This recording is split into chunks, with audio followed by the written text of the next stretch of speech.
Riders on the storm. Bom dia, boa tarde, boa noite, boa madrugada. A qualquer hora é hora de estudar. Hoje nós vamos ver mais um pouquinho sobre modernismo. Só que hoje estamos na segunda fase, certo, galera? Não se esqueçam de olhar sempre as aulas anteriores, principalmente, olha, quando se pensa em modernismo, o ideal é ver um pouquinho lá da Semana de Arte Moderna, certo? A aula de Semana de Arte Moderna, porque eu falo bastante sobre as vanguardas e vocês verão o que acontece gradativamente com as inovações, correto? Depois falei da primeira fase e agora chegamos na segunda fase, que é de 1930 a 1945 somente. A primeira foi de 22 a 30, primeira fase. E a Semana de Arte Moderna foi em 1922. Ah, onde foi mesmo? Ah, ok. Foi em São Paulo, certo? Lá no Teatro Municipal. Agora nós vamos falar sobre os autores. Um dos autores mais conhecidos, gosto bastante, não nego. E vou ler para vocês alguns trechos também, tá? Para vocês poderem ter uma ideia melhor sobre, ok? O modernismo, a segunda fase, vocês têm que lembrar sempre que a primeira fase, ela falava sobre inovações, certo? Agora, essa é a fase conhecida como a construção ou reconstrução. Interessante, né? Não se esqueça que eu falei sempre lá atrás de que vamos mudar, vamos inovar, não vamos copiar. Lembram disso? Porém, em alguns momentos da primeira fase, eu estava voltada a vanguardas europeias. Eu falei muito da quebra do parnasianismo, né? Eu falei do fanismo, eu falei da parte crítica e da parte ufanista, né, que está presente na primeira fase. Temos que ter uma ideia, ok? Agora, vamos falar sobre a segunda fase. Eu acabei de dar uma relembrada rápida da primeira fase. Na segunda fase, olha só, contexto histórico. Olha que legal, coloquei também alguns, tá? Alguns maravilhosos, conhecidos por todos, certo? Da segunda fase. Contexto histórico, vamos lá. Sempre falo que a literatura está linkada, ligada, mãos dadas, amarrada com história, né? Então temos que lembrar que não foi uma fase muito boa, não no contexto histórico. Por quê? Veja, tem a Revolução de 30, minha matéria de história. A época de Getúlio Vargas, lembra disso? A Revolução também constitucionalista, né? Também já estava acontecendo nessa época, né? E olha só, também tem o terceiro Reich, né? Que tem Hitler presente aqui. Não se esqueça que já teve guerra também, né? Teve a Primeira Guerra. A Guerra Civil Espanhola acontecendo também. Segunda Guerra Mundial, opa, acontecendo, olha os problemas acontecendo e as bombas atômicas. Não se esqueçam que o nosso contexto histórico da segunda fase do modernismo é bem complicado, né? Historicamente muito complicado. Tudo isso aqui vai, é claro, mexer um pouco ou quase tudo. Vai, depende do ponto de vista de vocês, interpretando, é claro, com relação ao que vamos ver em poesias, em textos. Vamos lá. Característica. Bem, se eu estou com tantos problemas aqui, é claro, eu tenho uma literatura politizada. Isso daí não tem para onde correr. A política está aqui no meio. As temáticas nossas são absurdas, são imensas, né? Porque eu tenho muito de problemas históricos acontecendo aqui, né? Amadurecimento. Bem, lá na primeira fase eu estava só inovando, correto? Fugindo da cópia, fugindo de tudo. Porém, aqui vamos amadurecer. Amadurecer devido a tudo que está acontecendo, assim como vamos ver nossos textos, vamos pesquisar, vamos ver as técnicas. Então, amadurecimento aqui nesse caminho também. Interpretar o eu no mundo. Quando você pensa esse eu no mundo, interpretar, olha só, a parte filosófica vai chegar aqui. Chegou agora o momento em que vamos olhar para nós, o nosso interior, o nosso eu, o eu lírico vai começar a aflorar aqui, certo? nós teremos, eu falo assim porque, gente, é difícil eu não pensar, desse jeito, porque é muito lírico, são textos maravilhosos, difícil você, qualquer um, não sentir esses textos, certo? Então veja, intimismo, espiritualismo, como eu coloquei, agora a filosofia ela está chegando, está se analisando a si mesmo, o seu eu, o seu interior, certo? A sua alma, o seu espírito, vamos analisar, tudo se analisa. Questionamento da realidade, nossa, isso aparece bastante, principalmente quando começa-se a imaginar, por exemplo, no poema Retrato da Cecília, né, que ela apresenta, eu vou ler para vocês o texto pequeno, são poesias pequenas, tá? Então, ela vê o tempo passando, né? Isso é um questionamento que é contínuo, é constante para eles, tá? Verso livre, poesia sintética. Sintética porque ela está mais solta, vamos dizer assim, né? Está colocando aquilo que está acontecendo, que está no cotidiano, que é mais simples de ser vivido, não é nada muito amarrado, ok? Manuel Bandeira, gente, essa aula é uma aula, sim, para dar para vocês uma ideia do que é, mas é uma aula extremamente revisional, tá? Manuel Bandeira, ele tem o desejo insatisfeito, né? Veja, Manuel Bandeira, ele passou por um momento bem complicado em toda a sua vida, porque ele estava doente e cada vez que ele ia ao médico, diziam a ele que ele tinha poucas semanas de vida, Bem, ele morreu na casa dos 80, 83 anos, mas ele tinha poucas semanas de vida ou até poucos dias de vida. Então, ele teve o desejo insatisfeito, porque ele, de certa forma, foi tristeza da vida, porque ele estava sempre pensando, vou morrer, né? Então, tinha a morte muito presente, a presença da morte, certo? E a infância, como viver aquilo que não podia ser vivido? A partir do momento que não pode ser vivido, fica sendo o quê? Aquele desejo insatisfeito, porque ele sabia que a morte estava chegando, né? E a temática social está sempre presente. Olha só, pegar aqui, né? Meu celular. Tá bom. Aqui eu peguei textos, mais fácil, como não dá para passar slides aqui pelo quadro, peguei textos para ler para vocês. Por exemplo, temática social, sempre, todos aqui, Cecília, todos têm temática social, sem exceção. Acho que 99,9% dos autores da segunda fase têm a temática social presente, ok? Exemplo aqui, Manuel Bandeira, o texto, o poema O Bicho. Se minha bateria não acabar, né? Tá quase acabando aqui. O Bicho, de Manuel Bandeira. Vi ontem um bicho na imundície do pátio, catando comida entre os detritos. Quando achava alguma coisa, não examinava nem cheirava, engolia com voracidade. O bicho não era um cão, não era um gato, não era um rato. O bicho, meu Deus, era um homem. Veja só, se você parar para analisar o poema O Bicho, eu estou com a temática social. Quando ele diz, gente, olha só, ele coloca aqui, acaba a bateria não.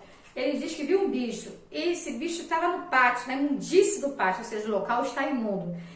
Quando achava alguma coisa, não examinava nem cheirava, engolia com voracidade, ou seja, na temática social, se você parar para analisar, o que ele está apresentando aqui com o bicho? Ele apresenta nada mais, nada menos do que a fome. Se eu tenho crises acontecendo, o povo sofre. Se o povo sofre, a fome chega. Então, come-se aquilo que se encontra. E aquilo que se encontra, por mais horrendo, horroroso, fétido que esteja ali, visível, naquele momento de fome, é algo que sacia a vontade, a fome, né? A vontade de comer, a fome, porque é aquilo que se tem. Então, veja, eu tenho a temática social aqui presente, certo? Coloquei para vocês o bicho como exemplo. Em Cecília Meirelles, ela também tem a temática social em todos, como eu coloquei, né? Intimismo, ela olha muito para si. Ela tem aqui também uma linguagem mais elevada do que os outros. Ela tem não tem aquela linguagem coloquial, tão simples, tem uma linguagem mais acima. E Cecília também olhava muito pelo lado feminino, certo? Também. Ela também era melancólica, existencialista. Nossa, o tempo está passando e ela está sentindo o tempo passar. É complicado, sabe? Sim, eu acho, porque de vez em quando eu me acho até existencialista também, como os modernistas da segunda fase, tá? Passagem do tempo, nossa. A passagem do tempo, aqui eu coloco da seguinte maneira, Cecília coloca muito isso em seus poemas, né? Tem vários, eu vou ler para vocês o retrato. Então veja, quando você pensa na passagem do tempo, analisa comigo. Na passagem do tempo, que tal você se imaginar criança, bebê? Olha as fotos e de repente se olha no espelho. Qual a diferença? Dependendo da sua idade, você vai ver que tem uma diferença, né? Se eu vou me olhar e se eu olhar fotos antigas e me olho hoje, nossa, quanta diferença. Então, existe essa parte do existencialismo, tá? Presente, a parte do tempo que passa e não tem essa, gente, ela é cruel, você vai envelhecer. Por mais que você pense em colocar, agora falando no tempo presente, com a linguagem bem simples para vocês, por mais que envelheça e encha a cara de botox, vamos supor, você vai colocar botox? Vai. Você vai esconder o quê? As linhas do tempo. A passagem do tempo, ela estará presente. Estou falando modernismo presente, hoje, tá? Fazendo uma comparação, porque muitos de nós, seres humanos pensantes, sabe? Pensantes, que é aqueles que gostam de refletir, que gostam de ler, também tem ideia assim, o que está acontecendo, né? Então, veja, nós temos isso aqui, sim, existencialismo e passagem do tempo. Isso se faz presente com toda certeza. Olha só, poema retrato dela. Para mim, obrigada. Eu não tinha retrato, Cecília Meirelles. Eu não tinha esse rosto de hoje. Assim calmo, assim triste, né? Ela também é melancólica, né? Assim magro. Nem estes olhos vazios, nem um lábio amargo. Eu não tinha essas mãos sem força, tão paradas e frias e mortas. Eu não tinha este coração, que nem se mostra. Eu não dei por esta mudança. Tô simples, tão certa, tão fácil. Em que espelho ficou perdida a minha face? Veja só, ela está melancólica aqui, ela está vendo a passagem do tempo, ela tem a crise dela de existencialismo. Se vocês prestarem atenção, a diferença entre o bicho, a linguagem existente entre o poema O Bicho e a linguagem da Cecília Meirelles em um poema até pequeno, Retrato, gente, é bem diferente. A temática social aqui não coloquei, né? Mas ela fala da sociedade também. Intimismo está extremamente presente. Então você veja, eu tenho tudo isso em Cecília Meirelles. Gente, eu sou apaixonada por alguns desses autores, ou quase todos, sabe? Cecília eu gosto muito, isso é fato. Vinícius, Drummond, tem muitos aqui que gostam demais, certo? Ou seja, já falei pelo menos 3, né? Cecília Meirelles, para quem conhece no Rio de Janeiro, capital, eu ia muito à Sala Cecília Meirelles. Por quê? Sala Cecília Meirelles não tem, eventos com música clássica. Se fosse de solo, dueto, ou às vezes uma orquestra ali, era lindo de se ouvir. E era gratuito. Hoje eu não sei como está, tá? Mas eu compareci muito à Sala Cecília Meirelles, era maravilhosa. Vinícius de Moraes, vamos lá. Quem não gosta de Vinícius de Moraes, né? Vinícius de Moraes, ele canta o amor, ele tem a exaltação da mulher. Quem não conhece Soneto da Fidelidade? Quem não conhece, né? Mistério, ele tem também os mistérios da alma que ele trabalha. Ele, assim, exaltava a mulher. Coloquei aqui, exaltação da mulher. Claro, né? Se eu não me engano, ele teve algumas mulheres, né? E ele fez parte da Bossa Nova também. Várias músicas ele compôs com a galera da Bossa Nova. Quem não conhece Bossa Nova, gente, muito bom, né? Cotidiano apresenta o cotidiano e o social também. Do Vinícius, né? Vinícius tem muito, deixa eu ver, Botei aqui para vocês, olha só. Vou ler, não sei se eu consegui pegar inteira. A Rosa de Hiroshima. Vamos ver o que ela vai falar? Onde se encaixa em Vinícius? Com certeza não está na exaltação da mulher. Ou será que está? Vamos ver? Você pensa em rosa, flor, Hiroshima, você pensa... Olha só, as guerras acontecendo, a bomba, né?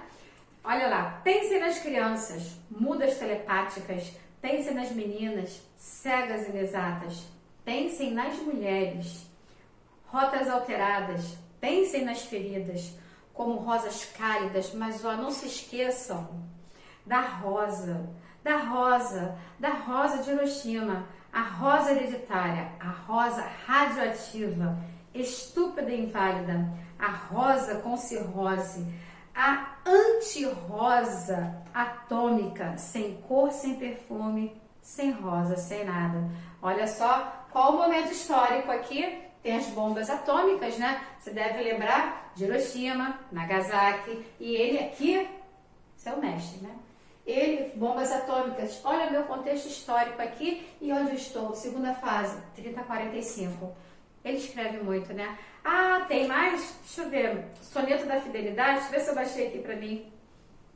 Ah, eu tinha um que era pra colocar pra vocês. Eu não coloquei. Não botei o Soneto da Fidelidade. Que pena. Mas eu acho que eu tenho Soneto da Fidelidade aqui no livro. Peraí, tem sim. Ah, não vou deixar de ler soneto, não. Olha que lindo isso. De tudo ao meu amor serei atento, antes e com tal zelo, e sempre e tanto, que mesmo em face do maior encanto, dele se encante mais meu pensamento. Quero vivê-lo em cada vão momento, e em louvor hei de espalhar meu canto, e rir meu riso e derramar meu pranto, ao seu pesar ou seu contentamento. E assim, quando mais tarde me procure, quem sabe a morte, a angústia de quem vive, quem sabe a solidão, fim de quem ama, eu possa dizer do amor que tive, que não seja imortal, posto que a chama, mas que seja infinito enquanto dure. É lindo, né? Olha o amor sendo colocado, olha a exaltação, olha como é lindo isso, gente. É lindo demais, né? Gosto demais, gosto muito, não, gosto demais. É muito lindo. É lindo demais. Eu tinha marcado um texto aqui, agora não está mais marcado. Eu ia ler para vocês que estava aqui, mas tudo bem, depois eu busco lá. Certo, gente? Então, veja, Vinícius de Moraes é muito lindo, é muito bom, né? Aí, vamos lá, Mário Quintana. Esse aqui já é bem diferente. Aqui eu tenho a melancolia presente, a tristeza das coisas. Eu detesto usar palavra coisa, seja no singular ou plural, porque no meu ponto de vista é, obviamente, a ausência vocabular. Mas que tal então trocar a palavra tristeza de tudo? Porque pouco você pega do texto de Mário Quintana que não tem a tristeza presente, tá? As situações, são muitas situações que a tristeza está presente. Existencialismo muito surreal. A solidão está sempre atrelada à morte, mas ele também tem uma ironia com o humor, mas não é tanto, tá? Quando eu penso em Mário Quintana, por exemplo, não sei ver se eu tirei aqui, assim peguei. O poema O Morto. Olha só, vocês vão entender aqui que eu falo dele. Mário Quintana, O Morto, tá? Eu estava dormindo e me acordaram. Eu encontrei, assim, num mundo estranho e louco. E quando eu começava a compreender um pouco, já eram horas de dormir de novo. Esse é o poema. Veja, ele acordou, né? Aí no que ele acordou, estava dormindo e me acordaram. Me encontrei num mundo estranho e louco. Ok, né? E quando eu começava a compreender um pouco, já era a hora de dormir de novo. Se você parar, é o morto, está voltando de novo. O morto porque o que ele viveu? Não tem vida. Ele acabou de acordar, é como se ele tivesse vivido aquela vida, vai dormir, ou pode vir a morrer, quem sabe? Tem várias colocações para o poema O Morto, adoro trabalhar ele com uma interpretação. Ah, deixa eu ver se tem outro poema dele aqui, do Mário Quintana. Comecei a ficar intrigada, com vontade aqui de mexer em poemas. Deixa eu ver. Olha esse aqui. Por acaso, surpreendo-me, esse é espelho. Esse é o nome desse espelho. É do Mário Quintana também. Por acaso, surpreendo-me no espelho. Quem é esse que me olha e é tão mais velho que eu? Parece meu velho pai, que já morreu. Nosso olhar duro interroga: o que fizeste de mim? Eu, pai? Tu é que me invadiste. Lamentamente, ruga, ruga, que me importa? Eu sou ainda aquele mesmo menino teimoso de sempre. E os teus planos, enfim, lá se foram por terra. Mas sei que vi, um dia, a longa, a inútil guerra. Vi sorrir nesses cansados olhos um orgulho triste.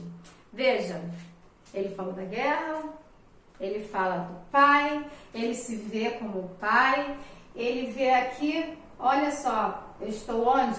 Existencialismo presente, e ele é melancólico, ele tem a solidão, também tem a presença da morte aqui no meio do caminho, quando ele fala, né? Então veja, deixa eu ver, foi. Então veja bem, Mário Quintana, presença, né? Existencialista, a maioria, se você parar para analisar, aqui ele exalta, aqui eu tenho existencialismo, eu tenho existencialismo da Cecília, eu tenho um pouco de existencialismo no Manuel Bandeira, com certeza, principalmente quando ele fala da tristeza da vida, a morte, aqui eu tenho sim, a infância, ele satisfeito, Manuel Bandeira, veja bem, claro. Agora, Mário Quintana também, e Drummond, eu chamo de CDA. Quando vocês ouvirem a galera falando, principalmente professores de português, falando CDA, pode ter certeza, está falando do Carlos Drummond de Andrade. Tem diversos temas ele, coloquei aqui como sendo temas infinitos. É praticamente uma temática, um poema. Difícil encontrar uma temática que não tenha, que não haja um poema do Carlos Drummond de Andrade, tá? Tem humor? Tem humor sim. Se você parar para analisar bem, você encontra humor, tá? Tem a temática social? Com toda certeza tem temática social, até porque é de infinitos temas. Metalinguagem tem várias, não tem poucas. Coloquei aqui exemplo, olha, no meio do caminho, não é metalinguagem, nomes de poema, tá? No meio do caminho tinha uma pedra.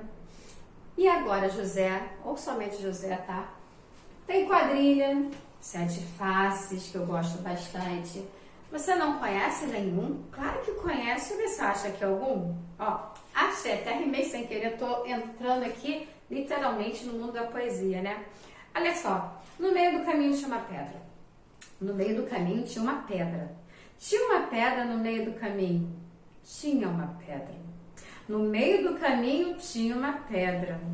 Nunca me esquecerei desse acontecimento na vida de minhas retinas tão fadigadas.